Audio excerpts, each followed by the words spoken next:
Tem momento que você faz operação ofensiva? Tem. Pô, falei, tive em Natal. Você tem em Natal como general. Nós temos uma GLO lá que foi bem bacana também. Eu recebi a missão, foi dia 18 de dezembro, se eu não me engano. Cara, 18 de dezembro. Natal. Ali. Natal. Família, festa. Só que a cidade estava convulsionada. Não só Natal. Convulsionou Natal, a grande Natal, e convulsionou Mossoró também. Mossoró Mossoró é uma das cidades que tem mais criminalidade.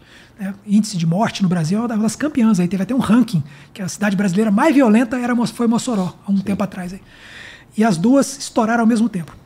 Então, quando a Polícia Militar se declarou incapaz de gerir a situação, o governo do Estado pediu e o governo federal apoiou e decretou a GLO. E nessa GLO foi até interessante. Às vezes o governo estadual, ele é reticente, ele demora um pouco para passar poderes. Porque é tipo assim, resolve o problema, mas faz com o que você tem. O que é meu é meu. Tá certo? E lá, a Polícia Militar também iniciou um movimento paradista, tá certo? De parar a atividade. Algumas unidades se mantiveram ativas, unidades especiais, de um modo geral, se mantiveram ativas. A Polícia Civil se manteve ativa em grande parte, mas também parou uma parte. E por conta do convulsionamento e da parada momentânea das polícias, o governador ficou naquela. E agora, o que eu faço? Quando ele pediu a GLO, nós tínhamos lá um elemento que fazia o papel de oficial de ligação. Ele tinha o relacionamento institucional, como nós chamamos. E eu falei para ele, bicho, coronel, vá até o governador, tá certo? Porque eu não tinha tempo. Não é que eu não pudesse ir ao governador. Tá? Eu tava organizando a operação que ia começar amanhã. Falei, vá ao governador e diga para ele que eu preciso que haja um decreto passando ao meu controle operacional as tropas da Força de Segurança Pública. Porque eu tenho que ter certeza que quando eu botar o exército num certo local, num certo ponto, eu não vou ter ali uma força policial, não é oposta, não é opositora, que jamais a polícia vai se opor ao exército brasileiro. Nunca, jamais. Mas ele não pode estar desavisado. Não pode estar a força policial fazendo alguma coisa que ele não sabe o que é. Que eu não sei o que é. E eu fazendo uma coisa que ele não sabe o que é. Tem que ter um comando. Né? Só tem um jeito de fazer. É ter um cara só, mandando em todo mundo. Tá certo? Então eu falei, bicho, vá ao governador do estado e avise para ele que eu preciso, tá certo? Eu preciso que ele passe a Força de Segurança Pública ao meu controle operacional. Explique para ele o que é controle operacional. Fale para ele, ó, o que o general quer não é comandar a PM, não é comandar a Polícia Civil. Ele não quer comandar a tropa de vocês. Não é ele que vai decidir se vai ser sobre as promoções dos oficiais da PM. Não é ele que vai decidir quem vai ser movimentado. Não é ele que vai decidir, entendeu, se o elemento pode tirar férias, se não pode. Não é ele. Não é comando que ele quer. Controle operacional. Ele quer coordenar as operações que estão sendo feitas. Mas com poder suficiente para dizer não faz. Ou com poder suficiente para dizer faz isto aqui que eu estou querendo. O governador, quando recebeu o pedido, ele prontamente, tá certo? Fez o decreto, esse decreto muito interessante, passando ao meu controle operacional toda a segurança pública do Rio Grande do Norte. De maneira que nós pudéssemos ter esse elemento junto com a gente, como elemento de manobra, tá certo? E também para que eu pudesse fazer as minhas operações tendo a certeza de que eles não iam ser o elemento desavisado, que por estar desavisado vai fazer alguma coisa errada. Então, muito bacana. E foi bacana porque nós entramos, tem áreas lá de Natal, Mãe Luísa e outros bairros problemáticos lá de Natal, onde estavam acontecendo coisas que não deveriam estar acontecendo.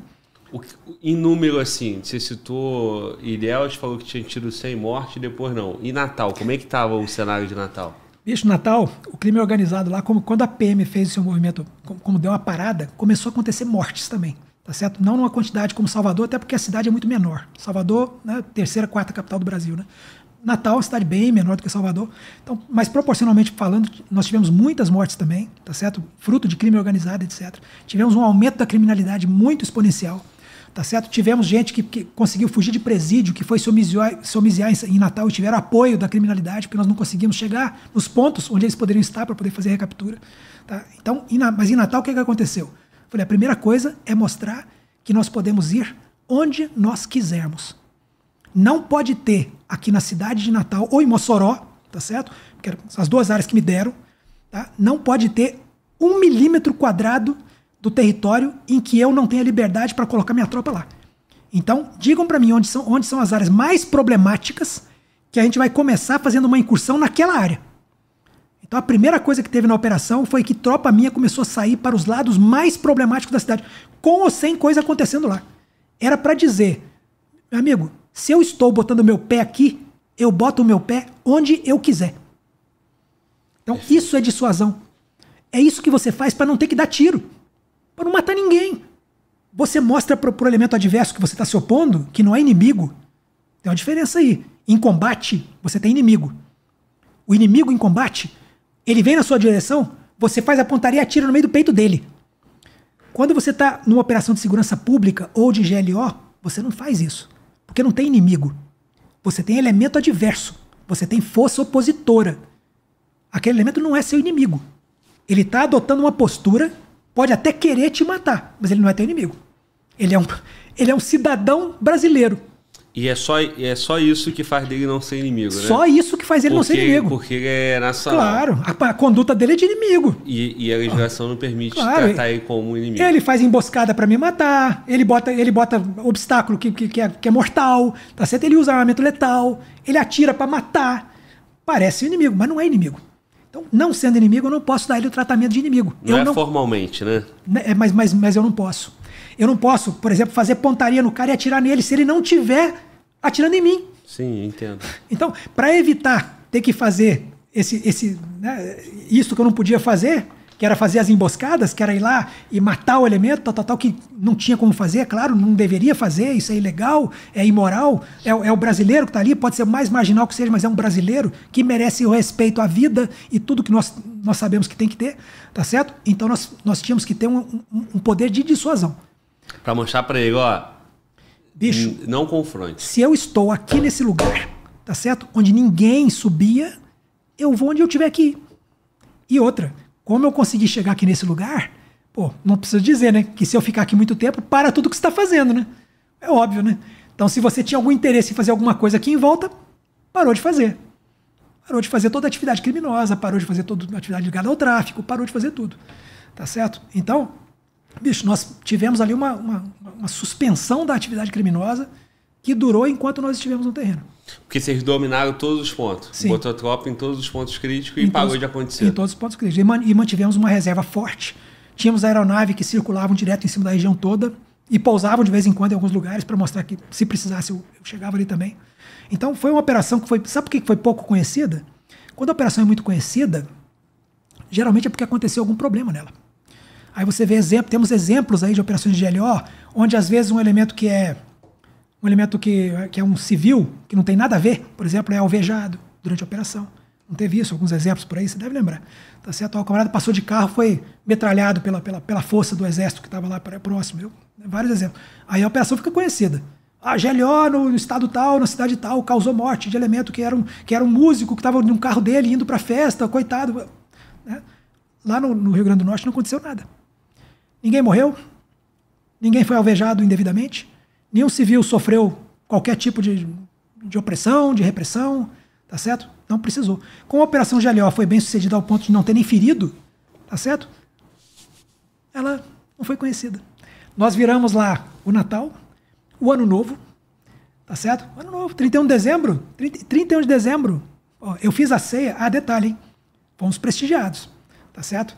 Na ceia de 31 de dezembro, o senhor ministro da Defesa ceiou comigo num galpão com 150 soldados. Tá certo? Então o ministro da Defesa foi lá ceiar conosco. Tá? Ceiou conosco. Então tivemos o prestígio das autoridades todas para dividir ali o peso, a carga, isso é importante, a presença da autoridade. E a operação foi muito bem sucedida. Então hoje, quem lembra do GLO que fizeram em Natal na virada do ano de 2017 para 2018? Ninguém, a não ser talvez os caras de Natal. O pessoal de Natal que estava se sentindo oprimido e que estava se sentindo que a sua vida podia se esvair a qualquer momento porque a criminalidade não tinha fim, porque ninguém conseguia parar aquilo, a partir do dia que a nossa tropa saiu do quartel, acabou o problema. Então, porque vai com essa força que a segurança pública não consegue mostrar sozinha. Pois é. E esse momento, só não quero te interromper, não. Esse momento é o momento de Alcaçuz, aquelas mortes no presídio, era tudo isso também? Olha, o que aconteceu? Alcaçuz, nós tivemos 3 GLOs sucessivas no Rio Grande do Norte, tá certo? 2 foram na gestão do meu anterior. Essas 2 foram as de Alcaçuz. Tá bom. Tá certo? A minha foi quando a PM